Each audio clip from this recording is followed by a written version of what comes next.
Well, studying history, studying trends, how bad is it going to get? And we were progressing there. We'd gotten up to February, moving forward. Break down what you see happening.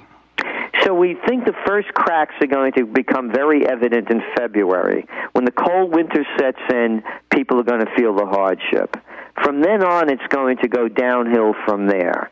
We're going to see the real estate market's going to bust out completely. And again, the next big shoe to fall, here they come, is going to be the commercial real estate sector. And this is what we wrote in the Trends Journal last year before this all happened. We said the subprime problem was merely the cracks at the bottom of the foundation. Matter of fact, you could see that on a clip that I did in December of 2007. But we said, this stuff about the subprime. Wait till all these hedge funds. And how about these leveraged buyout firms like Cerberus and Carlyle Group and Blackstone that were buying up multi-billion-dollar companies with no money down? How about all these real estate developers? And credit default swaps and credit cards and just everything. Exactly. So now you look at the commercial sector, as I said, you're seeing now after the retail hit comes, you're going to start seeing ghost malls. Who's going to occupy these things? But here's the positive end, and I want to make this very clear.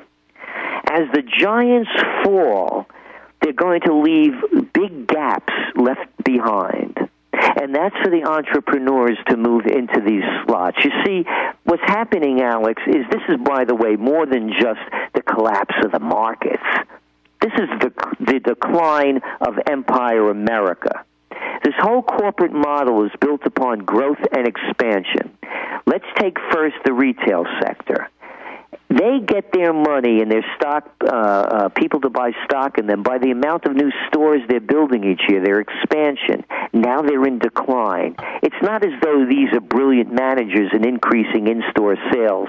That's not happening. You're saying we've got to switch to innovation, not just growth and expansion. Exactly, and they don't know how to do that. As we were talking earlier, why I get frustrated working with large corporations.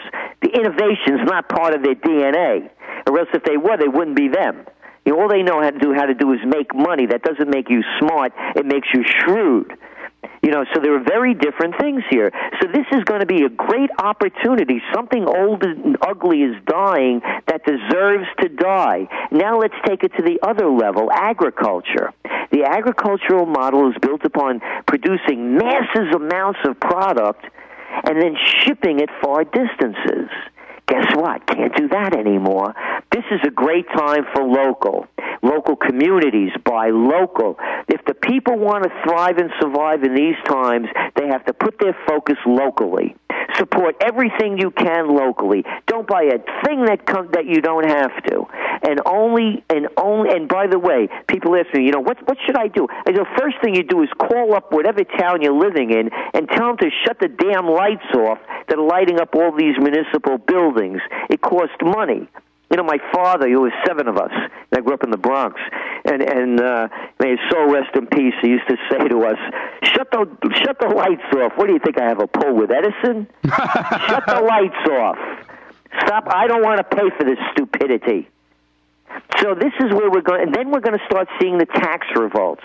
You can't raise taxes when people are out of work and their incomes are declining. Who do these people think they are? Well, what you said is, earlier is happening already. Bush tripled the size of government. Obama's promising to expand it even more. And they're hiring more cops, more bureaucrats, more, and we just don't have it. What is it you don't understand? Exactly. So then they're going to understand the same way they did with the French Revolution. We're going to have a revolution. By the way, in our future forecast, we can see the country splitting up into either regions or separate states pulling out. Because this country, you could go back to our Trends Journal. It was the fall edition 2002. The headline read, Empire America fading fast. We're going the way of the former Soviet Union. We're going to see this country break up. I mean, for anybody to think that these people in Washington are more intelligent than they are, or they have the answers, well, Mr. Celente, a lot of them are. People worth billions of dollars that I know that lived in Austin that I've met personally. They have fled the country in the last 3 years, and they're inside info. And I was saying this 3 years ago. The United States, quote, won't be here economically. And that's the term you're using, is a post-industrial, a post-first world nation. Yeah, and we call it an underdeveloping nation. And they're going to do the things that they do in other underdeveloping nations, for example, like in Argentina, when the currency busts out. You can't get your money out of the bank. And they'll do a fake flag thing, They'll blame something else for the problem. I mean, I love this Obama in his speech, how, yes, we can. We don't count. If they were listening to the we's don't want the General Motors bailout, and the we's didn't want the $700 billion bailout. Let's stop right there.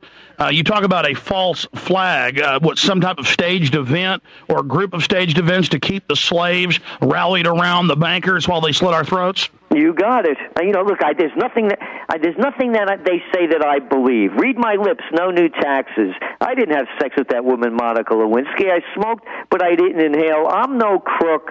Saddam Hussein has weapons of mass destruction and ties to Al-Qaeda. What am I, a kid? I'm going to believe these people? Well, it just came out again that every TV station that Congress looked at is broadcasting fake news. They were paid to lie. And one example is every year before school, you see the same newscast on every channel, same words.